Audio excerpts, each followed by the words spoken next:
السلام علیکم، میں اپنے یوٹیوب چینل پیس نیٹ ورک کے ساتھ ناصر جاوید۔ ویورز، آج کی ویڈیو میں ہم نئے آرمی چیف کی تعیناتی، عمران خان کے لانگ مارچ اور موجودہ سیاسی اور معاشی صورتحال پر بات کریں گے۔ لیکن اس سے پہلے کہ ہم اس کی طرف آگے بڑھیں، آپ اس چینل کو سبسکرائب کر لیجیے۔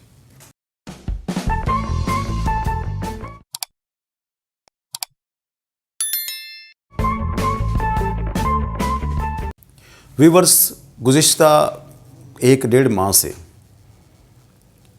ملکی سیاست پر 2 ایشوز جو ہیں وہ چھائے رہے ہیں۔ نمبر 1 جو ہے عمران خان کا لانگ مارچ، اور نمبر 2 نئے chief of the army staff کی تعیناتی۔ نئے chief of the army staff کی تعیناتی میں حکومت اور عمران خان دونوں میدان میں کھیلتے رہے، دونوں کے مختلف دعوے سامنے آتے رہے، عوام کی چیمگوئیاں بھی سامنے آتی رہیں۔ عمران خان اپنی مرضی کا چیف آف آرمی اسٹاف لانا چاہتے تھے، جبکہ حکومت اپنی مرضی کا لانا چاہتی تھی۔ اس حوالے سے بھی اگر دیکھا جائے تو جب chief of the army staff کی تعیناتی ہو گئی ہے، یعنی جنرل عاصم منیر کی، تو اس کے بعد ایسے لگ رہا ہے کہ دونوں جماعتیں جو ہیں وہ خوش ہیں۔ ایسے لگ رہا ہے کہ عمران خان بھی یہی چاہتے تھے کہ یہی شخص chief of the army staff بنے، اور ایسے لگتا ہے کہ حکومت بھی یہی چاہتی تھی، کیونکہ اعتراض تو عمران خان کو ہونا چاہیے تھا، کیونکہ عمران خان حکومت میں نہیں تھے۔ لیکن عمران خان کا اس chief of the army staff کی تعیناتی کے بعد کوئی رد عمل سامنے نہیں آیا۔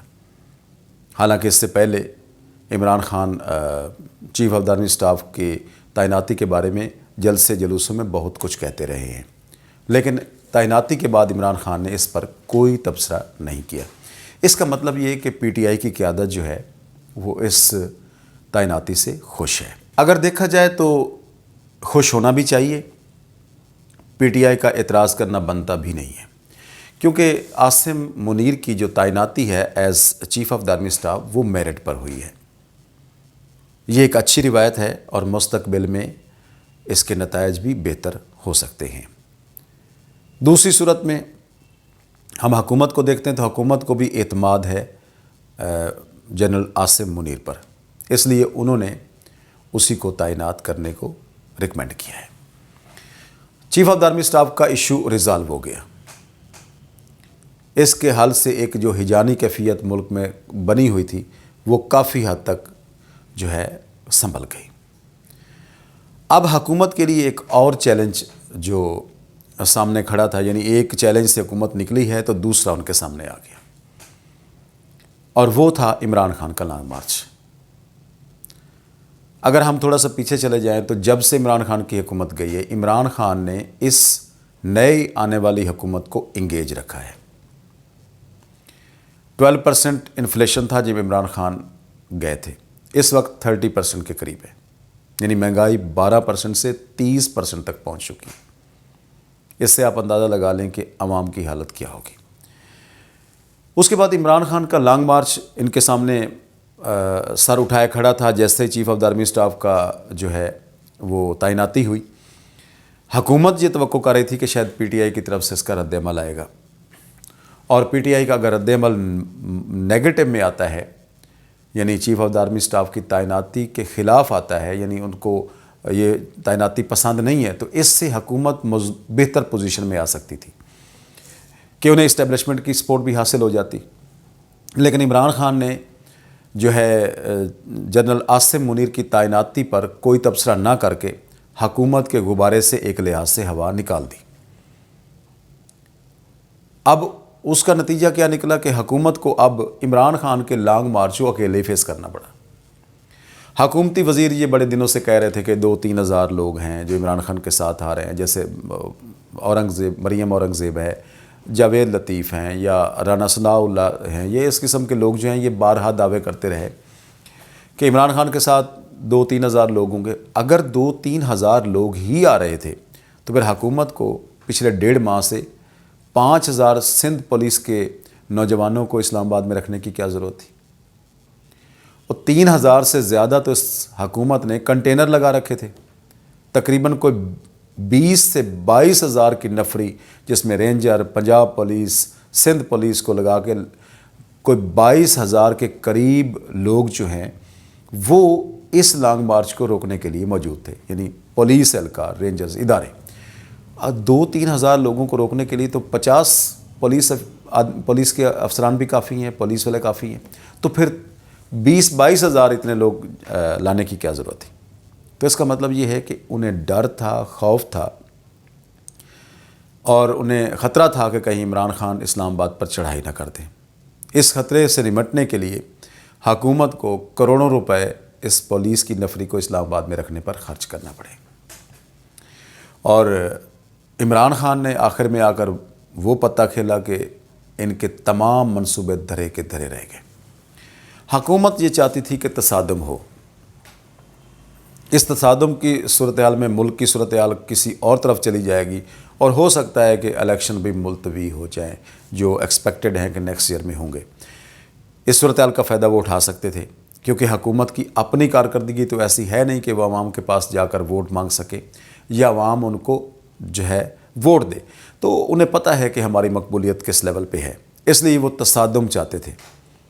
عمران خان نے بڑے اچھے انداز سے اپنا سیاسی پتہ کھیلا، اور نہ صرف اس نے فیض آباد میں اپنے جو ہے وہ جلسے کو ختم کیا، اپنے لانگ مارچ کو ختم کرنے کا اعلان کیا، بلکہ اس نے آگے جانے سے بھی روک دیا، اور اسلام آباد میں داخل ہونے کی جو اس کا اعلان تھا اس کو بھی منسوخ کر دیا کہ ہم یہیں سے واپس چلے جائیں گے اور دھرنا بھی نہیں دیں گے۔ اس سے حکومت کو ایک اور ناکامی کا سامنا کرنا پڑا، لیکن اس سے بڑھ کر جو عمران خان نے ان گیم کھیلی وہ یہ تھی کہ اس نے اسمبلیوں سے استعفے کا اعلان کر دیا۔ اسمبلیوں سے استعفیٰ ہوتا ہے نہیں ہوتا یہ تو خیر آنے والا وقت ہی بتائے گا، لیکن اس وقت حکومت کی صفوں میں کھلبلی مچی ہوئی ہے۔ وہ پریشان ہیں کہ عمران خان کو کیسے روکا جا سکے استعفے دلوانے سے۔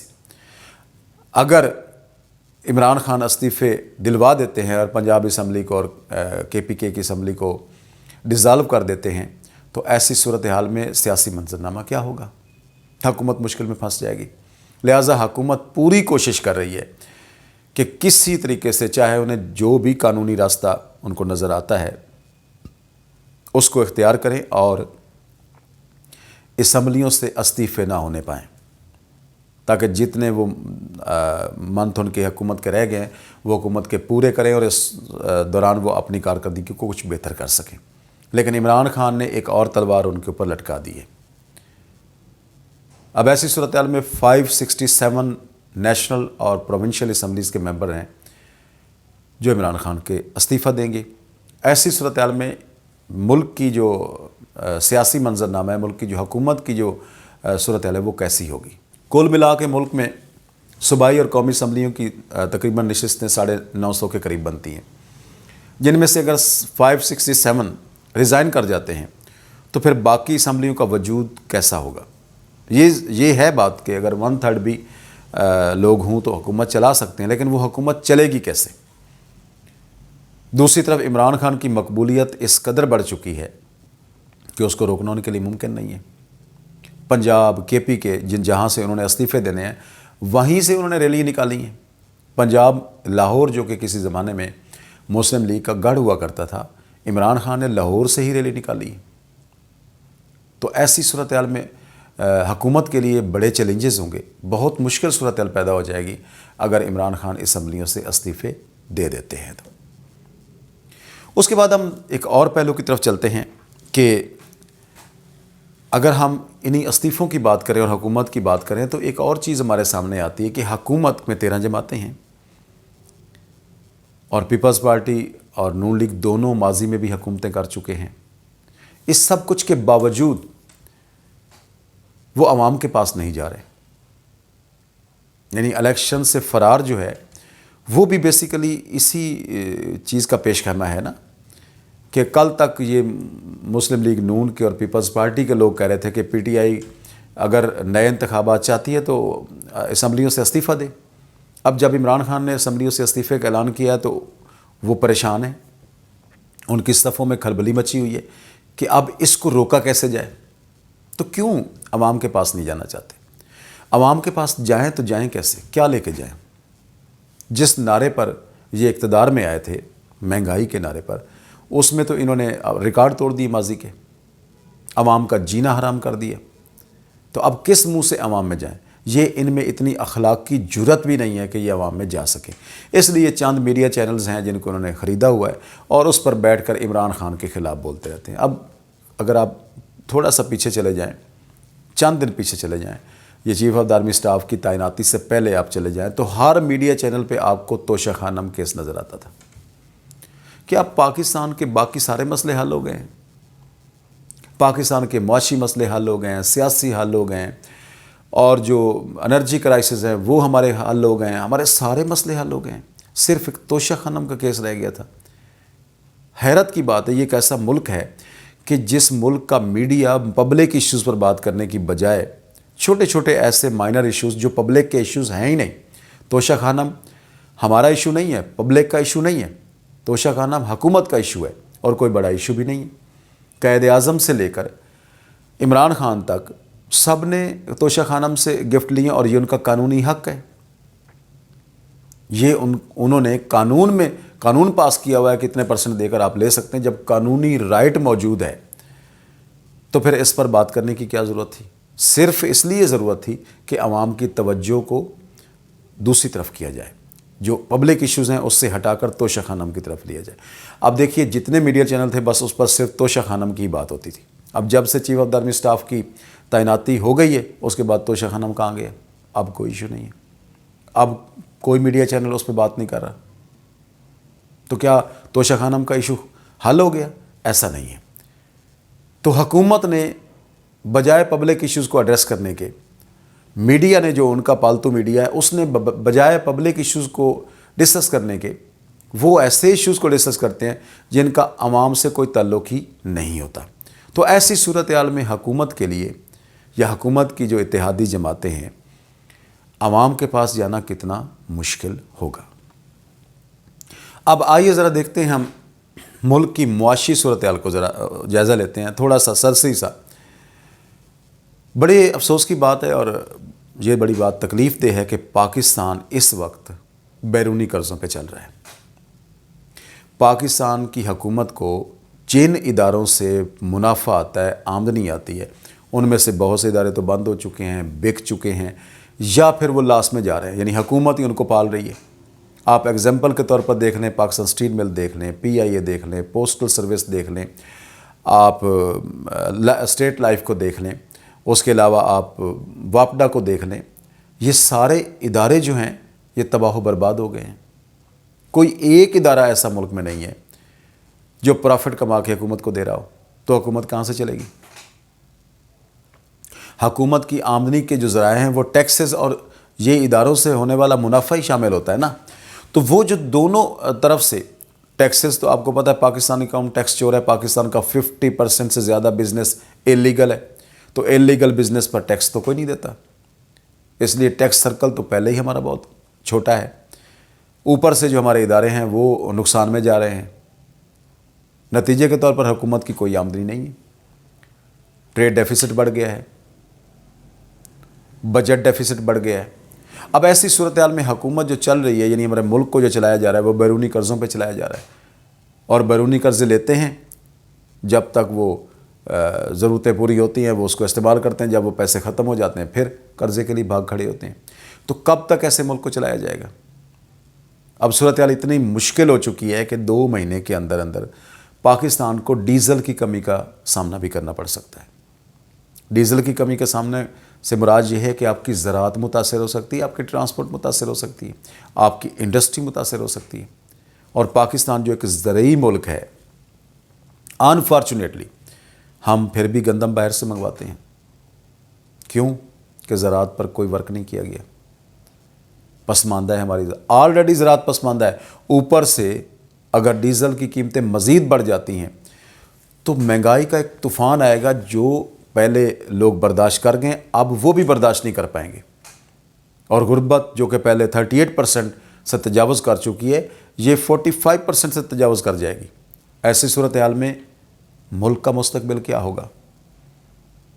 یہ حالات ہیں۔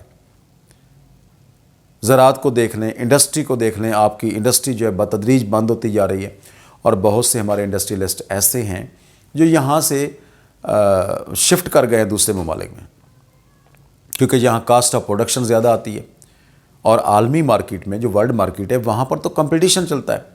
اگر وہاں کا کوئی بائر بیٹھا ہوا ہے تو وہ جانتا ہے کہ دنیا میں کس ملک میں اس چیز کی پرائس کیا ہے، تو وہ ہم سے کیوں خریدے گا جب ہم ایک چیز $10 میں دے رہے ہیں، سری لنکا، انڈیا، بنگلہ دیش یا جو ہے چائنا اسے $6 یا $7 میں دے رہا ہے، تو وہ ہم سے $10 میں کیوں خریدے گا؟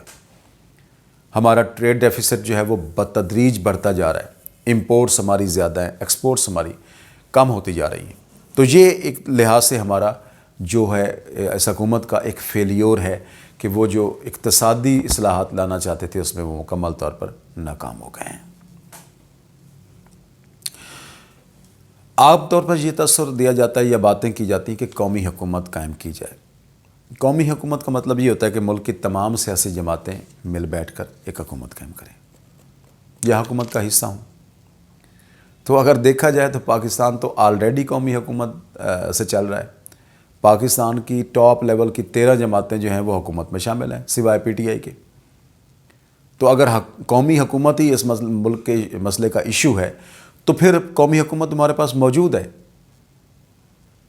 وہ مسائل کو حل کیوں نہیں کر پا رہی؟ پاکستان کا جو مسئلہ ہے اس کا سلوشن جو ہے وہ فیئر اینڈ فری الیکشنز میں ہے، دھاندلی زدہ الیکشن نہیں، فیئر اینڈ فری الیکشنز۔ اور اب عوام اتنی اویئر ہو چکی ہے کہ اسے پتہ ہے کہ اپنے ووٹ کو کہاں استعمال کرنا ہے۔ ایسی صورتحال میں حکومت جو ہے وہ نہ عوام کے لیے مسائل پیدا کرے، حکومت کو چاہیے کہ وہ جتنا جلدی ہو سکے الیکشن کروائیں اور اقتدار جیتنے والوں کے حوالے کریں۔ ایسا نہ ہو کہ وہ اپنی اقتدار کی جنگ میں ملک کا دیوالیہ نکال دیں۔ ان کی اس جنگ سے نہ تو حکومت کو فرق پڑے گا اور نہ ہی عمران خان کو فرق پڑے گا، تو عام آدمی کو پڑے گا۔ وہ ان کی لڑائی میں پستا جا رہا ہے، وہ ان کی لڑائی میں آئے دن نئی سے نئی مشکلات میں دھنستا جا رہا ہے۔ لہٰذا الیکشن کروا کے جو یہ سیاسی منظرنامہ ہے، جو سیاسی منظرنامے پر افراتفری پھیلی ہوئی ہے اور ملک میں بے چینی کی صورتحال ہے، اب بیرونی جو فارن انویسٹمنٹ ہے وہ کیسے آئے گی جب ملک میں سیاسی استحکام ہی نہیں ہے؟ وہ کن سے بات کرے؟ حکومت ایسی ہے جو عوام میں غیر مقبول ہے، اور اس حکومت کے ساتھ کون سا ملک ہے یا کون سے تاجر ہیں یا انویسٹرز ہیں جو بیٹھ کے بات کریں گے؟ کوئی بھی پاکستان میں انویسٹمنٹ کرنے کے لیے تیار نہیں ہے۔ کسی زمانے میں یا آج سے اگر پاس میں چلے جائیں تھوڑا سا، تو اسٹیبلشمنٹ ہماری عوام میں بھی مقبول تھی اور اس پر دنیا ٹرسٹ کرتی تھی، لیکن اب دنیا میں یہ تاثر بھی گیا ہے کہ اسٹیبلشمنٹ بھی پاکستان میں غیر مقبول ہو گئی ہے۔ تو اب وہ کس سے بات کریں؟ ظاہر ہے کوئی سیاسی قیادت ہوگی جس کو پبلک کی سپورٹ حاصل ہوگی۔ اتنے بڑے ڈیسیژن جو ہیں وہ ایک غیر مقبول وزیر اعظم تو نہیں کر سکتا، یا غیر مقبول اسٹیبلشمنٹ تو نہیں کر سکتی۔ بڑے ڈیسیژنز کو امپلیمنٹ کرنے کے لیے عوامی حمایت کی ضرورت ہوتی ہے۔ عوامی حمایت کے بغیر آپ بڑے ایشوز پر ڈیسیژن نہیں لے سکتے، اور اگر لے لیں تو امپلیمنٹیشن مشکل ہو جاتی ہے۔ تو ایسی صورت میں بیرونی دنیا کیسے پاکستان سے معاملات کو طے کرے گی؟ آج کشمیر پہ ہم بات نہیں کر سکتے کیونکہ ہمارے ساتھ بات کرنے کے لیے کوئی تیار ہی نہیں ہے۔ وہ کس سے بات کریں؟ کون اتھارٹی ہے پاکستان میں؟ حکومت کہتی ہے ہمیں لایا گیا، ہم تو آنے نہیں چاہتے تھے۔ ہماری اسٹیبلشمنٹ کہتی ہے کہ ہم تو سیاست سے الگ ہو گئے ہیں، ہم سیاست میں حصہ ہی نہیں لیتے۔ باقی رہ کون گیا؟ حکومت اور اسٹیبلشمنٹ۔ عدلیہ سے تو بات کرنی نہیں انہوں نے، یا انہوں نے آ کے ہماری بیوروکریسی سے بات کرنی ہے۔ بات تو حکومت سے ہی ہونی ہے یا اسٹیبلشمنٹ سے، تو وہ دونوں جو ہیں وہ دونوں کوئی ذمہ داری لینے کے لیے تیار نظر نہیں آتے۔ ایسی صورتحال میں پاکستان کے لیے مزید مشکلات پیدا ہو سکتی ہیں۔ لہذا حکومت کو چاہیے کہ وہ اپنی ذاتی مفادات سے بالا تر ہو کر سوچے اور عوام کے ایشوز کے سلوشن کے لیے الیکشن کا اعلان کرے۔ جتنا جلدی الیکشن ہوں گے، جو جیتے گا وہ اقتدار میں آئے گا اور وہ ان مسائل کو ایڈریس کرے گا۔ معاملہ پبلک پر چھوڑ دیں، پبلک کیا چاہتی ہے، وہ کس کو چاہتی ہے، کس کو نہیں چاہتی، عوام پہ چھوڑ دیں۔ تو یہ ویورز آج کی ویڈیو تھی، اس کے بارے میں اپنے کامنٹس ضرور دیجیے گا۔ نیکسٹ جو بھی ڈیولپمنٹ ہوگی ملک میں اس کے بارے میں ہم ضرور اگلی ویڈیو میں بات کریں گے۔ اللہ حافظ۔